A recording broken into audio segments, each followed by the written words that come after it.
Hello વિદ્યાર્થી મિત્રો, કાલે આપણે જોયું કે 100થી વધુ પરમાણ્વીય ક્રમાંક ધરાવતા તત્વોના નામકરણ. હવે બધાને નામકરણ તો આવડી ગયા ને? કાલે મેં હોમવર્ક આપ્યું તો એ બધાએ લખ્યું છે ને? ઓકે, તો આજે આપણે એના જ ચેપ્ટરમાં જોઈશું તત્વની ઇલેક્ટ્રોનીય રચના અને આવર્ત કોષ્ટક. જો વિદ્યાર્થી મિત્રો દેખાય ને તો મને કોમેન્ટમાં કહેજો કે દેખાતું નથી, બરાબર? ઓકે, તો આજે આપણે જોઈશું તત્વની ઇલેક્ટ્રોનીય રચના આવર્ત કોષ્ટક. હવે પ્રથમ કોષ એટલે કે પ્રથમ આવર્ત જો ચોપડીમાં છે. પ્રથમ આવર્ત જો પ્રથમ આવર્ત, બરાબર? હાઇડ્રોજન અને હિલિયમ. શું કીધું છે? જો આની અંદર પહેલું તો લખો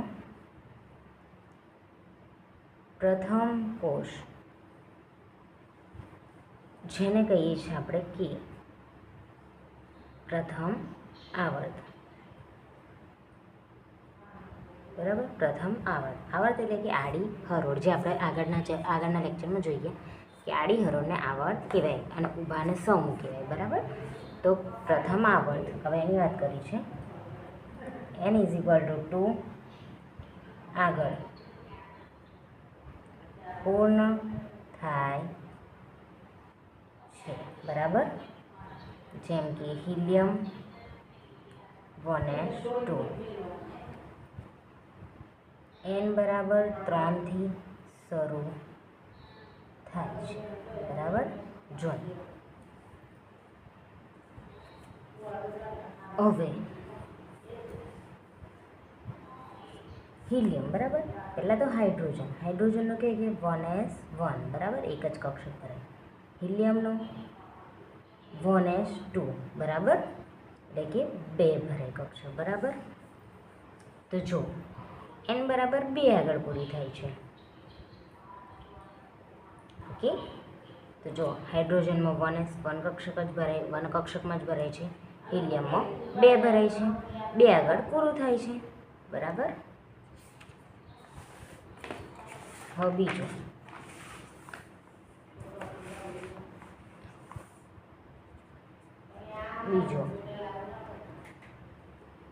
બીજો કોષ L, બીજો આવર્ત, બરાબર? હવે બીજો આવર્ત જોઈશું, દેખાય છે ને? ઓકે, બીજો આવર્ત કે જેમાં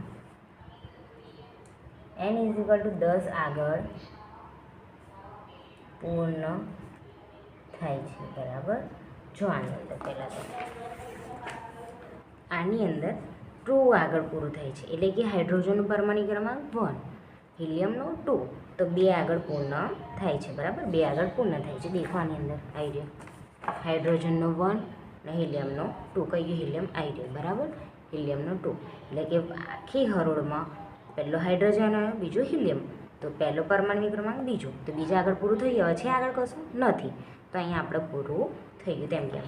હજુ ત્રીજામાં દેખો કે બીજો કોષ એટલે કે બીજો આવર્ત. દેખો બીજો આવર્ત એટલે કે આયર્યો lithium, beryllium, boron, carbon, nitrogen, oxygen, fluorine, neon, બરાબર? આ છે બીજો આવર્ત. બીજો આવર્તમાં શું કીધું છે? n બરાબર 10 આગળ પૂર્ણ થાય છે. તો જો નિયોનનો પરમાણુ ક્રમાંક કહો 10મો, તો 10 આગળ પૂરું થઈ ગયું. આગળ કશું છે નથી, તો 10 આગળ પૂરું થઈ ગયું ને એમ કહેવા માટે, બરાબર? તો જો આની અંદર n બરાબર 11 થી શરૂ થાય છે, બરાબર? હવે જો બીજા જ કોષમાં દેખો સોડિયમ, મેગ્નેશિયમ, બરાબર? એ બી છે, દેખો છે. તો 11 થી શરૂ કરીને આનો ક્રમ આવશે 18, તો 18 આગળ પૂરું થઈ જાય છે, બરાબર? એ છે ત્રીજો કોષ.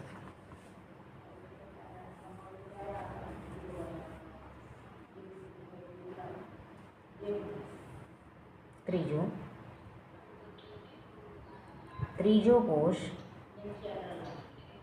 M, ત્રીજો આવર્ત. n = 18 આગળ પૂર્ણ થાય છે. AR = 18, જેમાં 1s2 2s2 2p6 3s2 અને 3p6 બરાબર. જો હવે આવી 18, આ જો આને કહેવાય એમ. 11થી શરૂ થાય છે ને 18, એટલે કે આર્ગોનનો પરમાણુ ક્રમાંક છે 18. 18ની આગળ છે કશું નથી, તો અહીં 18 આગળ પૂરું થઈ જાય છે. ઓકે, હવે જુઓ આગળ ચોથી કોષ N, ચોથી કોષ N એટલે કે ચોથો આવર્ત બરાબર. ચોથો આવર્ત જોવાનો આપણે,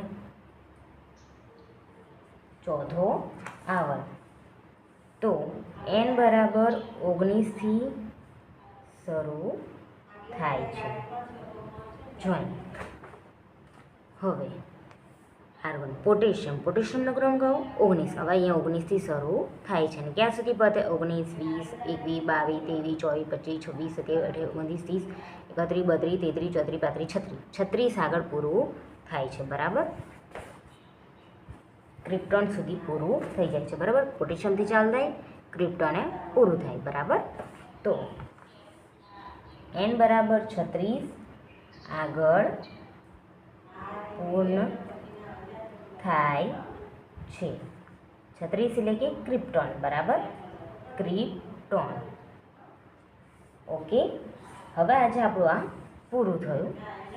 ઓકે, તો હવે જોઈ લો એકવાર કે N બરાબર 10 આગળ પૂર્ણ થાય છે.